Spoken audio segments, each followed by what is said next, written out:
over 3 million strong. British Muslims make up nearly 5% of the UK population, carving out their own unique identities. Some have made their mark in politics, sports and public life. It's time it was returned to the British people. But not all are embraced by everyone in the community. People that welcome my appointment by calling me a coconut and an Uncle Tom. But it's not all positive for Muslims in Britain. There's been unprecedented attention on their communities. Some poems force you to write them. The way sirens force their way through window panes in the night, and you can't shut out the news. We are fighting a hidden war. I would never fly the Union Jack. To me, it represents killing, murder and rape. I do not think that they want to represent us, what our voice is, and our belief as a whole. There's been a spike in Islamophobic hate crimes, and Muslims have become political fodder. Last year, former British Foreign Secretary Boris Johnson likened women who wear the face veil or niqab to letterboxes and bank robbers. The narrative around Muslims is highly politicised. They're faced with a steady stream of negative headlines, targeted by politicians seeking populist votes, and government policy has centred around viewing them through the lens of radicalisation. Many Muslims feel like their voices are being drowned out and not heard. I'm Asad Baig and I've lived this. I grew up in one of the most deprived parts of the UK and became a journalist precisely because of my community's lack of representation in the media. But my story is only one of many. I'm travelling across Britain to ask Muslims who aren't used to getting the limelight what's it like to be British and Muslim today.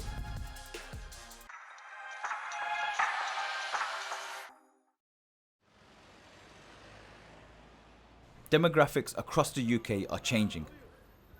Muslims make up 25% of the population of Birmingham, the UK's second largest city. It's where I was born and bred.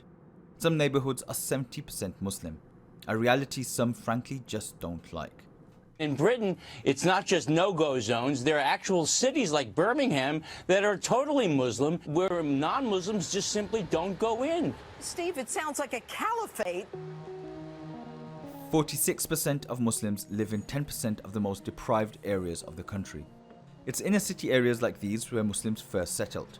Many from the former British Empire who came to work in factories at a time when this country required labour. They established themselves in working class communities. Like Muhammad's family, he grew up in the Lozels area of the city and works as a security guard. He says as a conservative Muslim he doesn't feel properly represented in the media. He spoke to us during his workout at his local gym. What are you doing, stretching? Yeah, just getting some stretches. How often do you come? I come about 3-4 times a week, yeah. Is that it? It depends on... You can't expect middle-class, white-collared, privileged kind of politicians like Sajid Javid, all these people, right, to represent ourselves. Well, who would you like? People who have similar life experiences, who've come from similar backgrounds, who we can relate to as well, same way, who are similar in our ideological beliefs as well, right?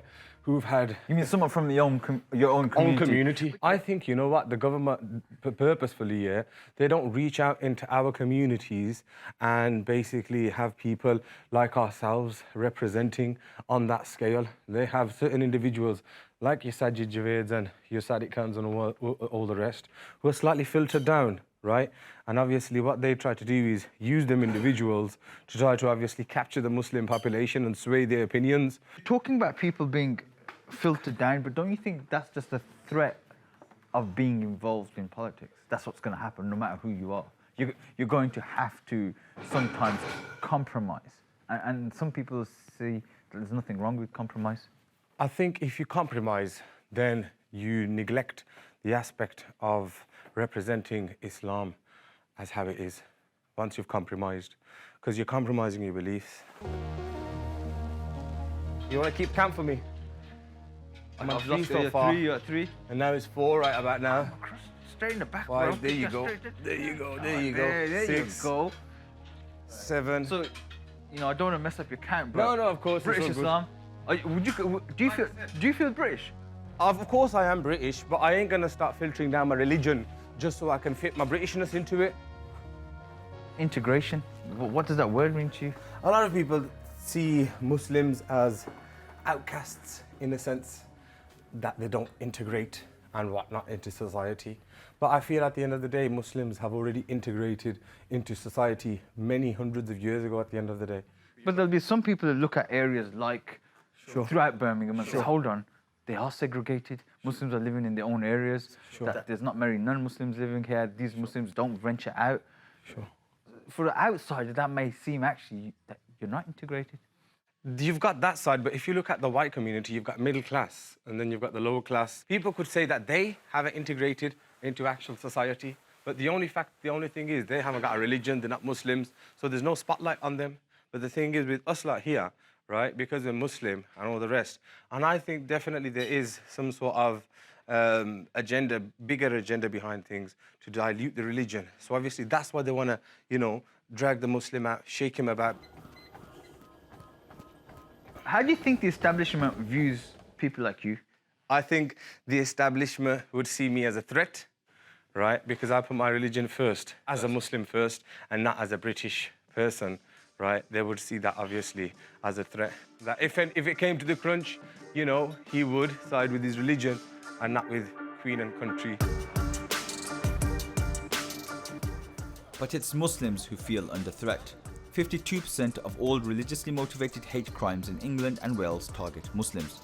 According to hate crime monitoring groups, Muslim women face the brunt of the abuse. Sophie is a white British convert to Islam. Her picture taken next to a letterbox went viral when she poked fun at Boris Johnson's comments comparing women who wear the face veil to the inanimate object. Do you ever sometimes sit outside and have a coffee? When you drink coffee, when you wear in the club, every single person in the room is staring at you, trying to figure out how you're going to drink the coffee. I don't mind the looks, but I do mind when they swear at me right next to my kids, which is what normally happens. Does that happen often? Pretty much every time we go out. Most of the time I just put my head down and keep walking, hoping that she hasn't heard, because I don't really want her to have this whole them and us mentality. I don't want her to realise that Muslims are being disotherised because this is her country, this is where she's going to grow up. However I react to the abuse is going to be how she reacts to the abuse when she's older. And I don't want her to, go around punching people or swearing back. And you can't be aggressive because, that just plays into the aggressive Muslim stereotype. So this is the letterbox where I took a picture with my bestie. I'd just been into London with my daughter, and all the front pages were all about the whole burqa row and everything else. And I was just irritated, and I wanted to highlight what a stupid thing it was for him to have said. I spend a huge amount of my time in front of too much time in front of Twitter. Presumably not like this, in front of the computer. No, generally not wearing very much at all, really. It's my own house. The idea that my life revolves around niqab. I'm only wearing it now because you're here. People keep telling me my niqab is a symbol of things. It's a big deal for everyone else, and it's not really a big deal for me. What is it about Twitter? What kind of draws you in? I can talk to people without being judged for the way that I look. So the people who are actually interested in what Muslims really think and how Muslims live their lives, they can get an idea from regular Muslims on Twitter. And what kind of reaction do you get on Twitter? I get a lot of trolls, Islamophobic ones, and yeah, they don't like niqab. Save it, you're a white race traitor and you deserve death for betraying your people. An entire continent now despises you, go look in the mirror. Don't you have anything better to do, like organising your daughter's clitorectomy or preparing Mo's dinner? Mo is presumably my husband here. Does stuff like this, does that make you scared? I think I kind of bounce between bravado and being scared. I'm nervous when I'm out with my children. I'm always very much aware, there's a heightened awareness that there might be someone out there who tries to physically attack me when I'm with my children. I had this one woman once in our local Tesco who was standing just in front of me in the queue, and maybe she thought I didn't speak English and she wanted to say terrorist or something, I don't know, but anyway, she just started going like this, at me, and I was like, what the is she doing? And I'm guessing she thought I didn't understand English, and she wants to be very clear in whatever language I spoke that she thought I was a terrorist. My oldest daughter was with me at the time, and I didn't want her to see. She started wearing hijab at school of her own accord about a year ago.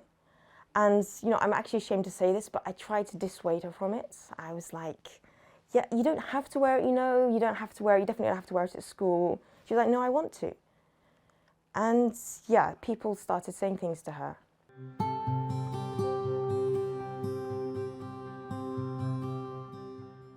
British Muslims are diverse, coming from many different racial and ethnic backgrounds. There's just over 200,000 white Muslims in the UK. Some tell me they feel less likely to be targets of Islamophobia. Like in the east of England, in the old medieval city of Norwich, where there's a small community of converts. The mosque here was set up by followers of a British convert that became a spiritual guide, Abdul Qadir Sufi. Being white, it's very, very different than being black or from an Asian background and being Muslim. There's a lot more likelihood of prejudices and bad behaviour from other people if you're immediately identified as in any manner that isn't seen as being the norm in the UK. Islam is a filter for culture. It's not a culture within itself. So within the best elements of when one becomes Muslim, the greatest elements of your cultural background come through where the worst are held back. So I became more British after becoming Muslim. Khalil is getting ready for Friday prayers known as Jummah. And here we have perfumes. So you're deciding which one to wear for Jummah? Yeah, they're divided into different seasons. Springtime, summer, autumn, winter. This is a tea-based fragrance. A tea-based fragrance? Yep, it's called Tea for Two. What I'll be looking at now is what I'm going to put on for Jummah. The weather, I would say, is a bit chilly, although it's sunny. And I'm a big fan of tweed clothing. Let's see it. I like tweed clothing. As it's a special occasion, I'm going to wear, I've got a tweed three-piece fly fishing suit. Very, very tough. It's very proudly displays that it's thorn-proof. This will go with an accompanying waistcoat and trousers, inshallah. And then I have got the test of trying to match a tie, because I always wear a tie for Jummah. Go to Jummah. These endless wars and atrocities, the crippling debt and poverty, the enslavement of whole populations.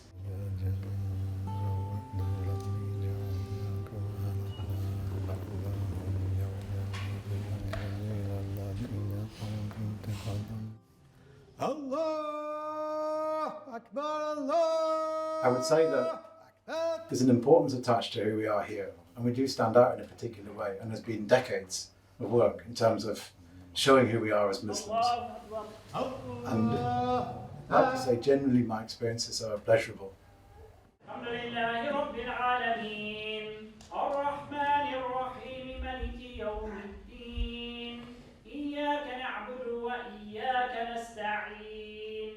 Love us when we aren't athletes, when we don't bake cakes, when we don't offer our homes or free taxi rides after the event, when we're wretched, suicidal, naked and contributing nothing.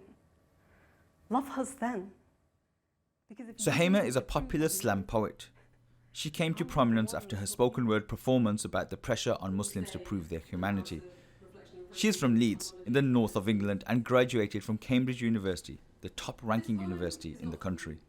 I wonder, isn't it really guilty until proven innocent? How can we kill in the name of saving lives? How can we illegally detain in the name of maintaining the law? I can't write it. People have literally just reduced me to like, oh, Muslim woman poem. People always want you to essentially be an answer, be a representative, be a representation, be, a quota, be a subject of research. There was that white guy who did a shooting in Las Vegas, right? And there's no premise for anyone else, any other white man, that their humanity is now conditional on proving their distance from that kind of white man. Why is there this premise in the first place that my humanity is conditional? I don't want to spend my life answering other people's questions. I want to be able to just live my life and do the things I care about, which is revealing injustice, talking about state violence, talking about, the kind of actual problems people face in their day-to-day life, which isn't, why do I wear hijab? The British nation state always is going to have an outsider, right? There has to be someone who is excluded for it to make sense. And so at the moment, the only way Britain can really define itself is whiteness. Suhaiymah gets asked to perform around the country. We joined her as she travelled down to London. Do you think that the representation of Muslims on mainstream media is fair? Obviously not. What would fair representation look like? Whether that would look like realistic representation, we don't have that. Obviously the only thing we have is reproduction of very negative stereotypes, tropes, cliches. I think the fairness issue is what the material consequences of those representations are.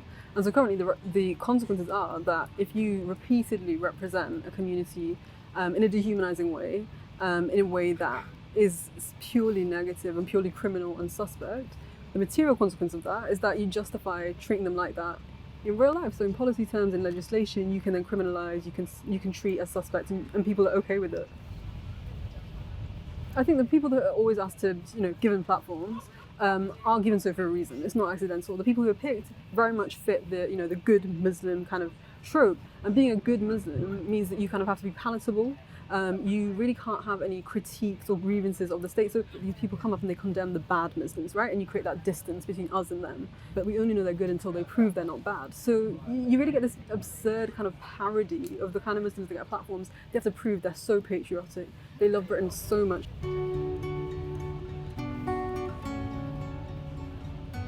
The public facing organisations and stuff feel this need to be extra patriotic, extra liberal, so that there's no one can make the claim that they're bad Muslims, they're not loyal. I have no sympathy with those kind of organisations, and it doesn't reflect our reality, which is that why would I be patriotic to a nation state that is so violent to people like me? East London was once seen as the home to the white working class, but now things have changed. In some parts, the white population has decreased from 80% in 2001 to 49% in 2011. In fact, across London, white British people are now a minority, making up 45% of the capital's population. East London is also home to the largest population of Bangladeshis in the UK. What was it like growing up in East London? Funny question, because we used to get into fights all the time by the white kids. We used to get beaten up. We were very sheltered, very culturally protected in our communities as well. I didn't find Bangladeshi people were actually mingling with other races and everything. Having said that, it was very difficult growing up, because when you're being racially abused all the time, you don't want to integrate. Islamophobia has changed everything in the last 20 years. We Muslims have to try 10 times harder to put ourselves out there, representing what it means to be Muslim. And I feel like sometimes we are fighting a hidden war within our own community and on a wider context as well of being accepted. There was a time when we were coming out of our shells and doing things in a different way. And then all of a sudden, every now and then again, we get another injection of a big outcry that's going on. We have to constantly be fighting this unsaid war. And when Islamophobia is always on the rise, and it has been, and it's getting worse and worse and worse, I don't know where it's going to stop. And Nazia is a fighter. She used to be an amateur boxer and recently won Sportswoman of the Year for her work.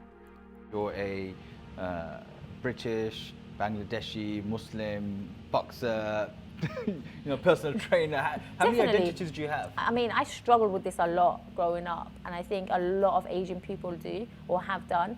And it's a conflict between two worlds that we live in. One, we're trying to abide by our parents' traditional customs and rules and traditional roles. And then we have being in the Western society of adapting to this as well.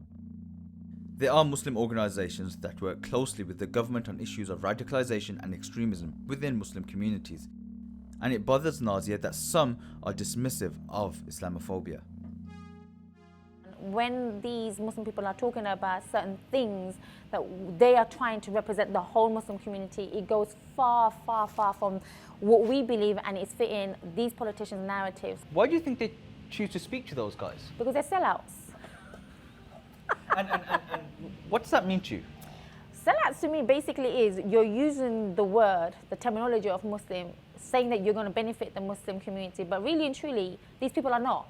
They are enhancing again these politicians' views, and again and again and again they'll come up and show up like they're doing something as a favour for the Muslim community, and they're not. Purely because they are benefiting from their role up at the top, and they're looking down and not doing much for our community at all. There is resistance to the good Muslim, bad Muslim narrative though. Ibrahim came to the UK after his family fled war-torn Somalia. and his is a voice that tries to represent grassroots discontent with politicians and the media. They massacre too, amass acres, cut and craft the metal, stack papers. My people greet with bare love and bare hugs like backbreakers. Men of no land with brown and black faces, rough tongues with a float of a form that is shapeless. DNA combined and conflated, split at the core like the corpse in a hadron. Inclined to the Lord of the Masjid, so I was born with a scorn for the Satan. Many times I was Lord in his chambers. Morbid souls, auctions, bids, morbids. Mixed up London distortion, I'm torn too when it shows when I'm talking. We've seen an increase in Islamophobia. How do you feel about that as a Muslim in Britain? I have never really felt entirely welcome. I remember when I was very young, living on the estate, my mum came home crying because some guys was throwing stones at her. I was confused. I sort of don't remember how I reacted or how I acted at the time. I just remember the feeling. I've seen it as a pattern that hijabi women are constantly targeted, especially when, in fact, it feels like it's almost exclusively when they're alone. There are many that say that British values are compatible with Islamic values. What do British values mean to you? The narrative is that you either have to be a non-practicing Muslim in order to be accepted, or in order to be somebody who's seen as assimilating and integrating into society. You get kudos and brownie points for going to the pub, or, you know, not being too fussy about certain things which are considered conservative Islamic principles. And as soon as you're more, you know, on sticking to whatever those principles are, you're considered somebody who's not integrating or not in line with British values, whatever that means, whatever they are. Is there a solution to anti-Muslim sentiment? How do we fix this country's problem of racism and Islamophobia? That has been part and parcel of this entire country's development, growth, history and birth. I don't think we can fix it as much, or I don't think that should even be our priority. I think we should just make sure that we guard ourselves from it better than we have done in the past. Do you feel British? No.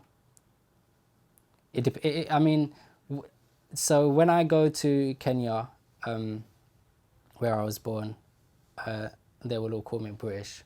And if I was to go to Somalia, they would call me British. I don't hold any pride in being called British.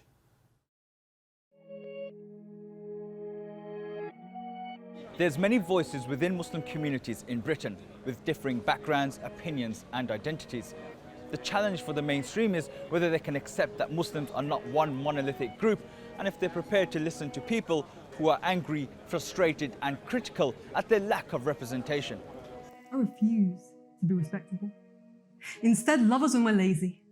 Love us when we're poor. Love us in our back-to-backs, council estates, depressed, unwashed and weeping. Love us high as kites, unemployed, joyriding, time-wasting, failing at school. Love us filthy. Suhaiymah Manzoor-Khan, Muslim, unapologetic, writer and spoken word poet.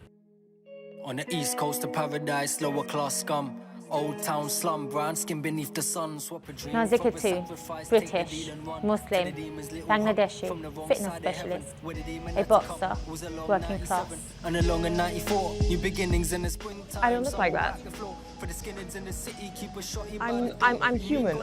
I'm not an object. Ibrahim sincere, Muslim, Somali, Indian, immigrant, refugee. Because if you need me to prove my humanity, I'm not the one that's not human.